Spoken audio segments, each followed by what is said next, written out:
Every evening, Mona cycles in the playground along with her father. The rectangular cycle track is 400-meter long and 200-meter wide. What is the perimeter of the track? So perimeter of the track is very easy. So you know the formula. What is that? 2 times of L plus B.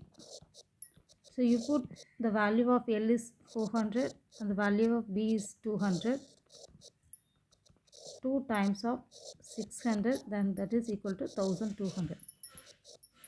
Okay, but 1200 meter is perimeter. So first question finished. So second question, how much distance does Mona covers after completing 2 laps of the track? 2 times வந்து அவ ட்ராக்ல வந்து run பண்ணுறா. அப்போ 2 times நம்ம என்ன பண்ணணும், இதை மல்டிப்ளை பண்ணணும். நம்மளோட பெரிமீட்டர்ஸை 2 டைம்ஸ் மல்டிப்ளை பண்ணால் என்ன ஆன்சர் வருதோ அதுதான் second answer. Next third one, how much distance does her father covers after completing 5 laps of the track? 5 laps கொடுத்துருக்காங்க. 2 lapsனால் 2ஆல் மல்டிப்ளை பண்ணுறோம். தென் 5 lapsனால் 5ஆல் மல்டிப்ளை பண்ணணும். 6000 meters. ஸோ ஓகேவா? ஓகே, சரி. இப்போ நம்ம என்ன பண்ணலாம் அப்படின்னா, இதே போல் சிமிலர் ப்ராப்ளம்ஸ் வந்து ஒரு 3 ப்ராப்ளம் சால்வ் பண்ணலாம். ஸோ இதுதான் அந்த 3 கொஸ்டின்ஸ். நீங்கள் வீடியோவை பாஸ் பண்ணி வச்சுட்டு கொஸ்டின்ஸ் எழுதிக்கோங்க.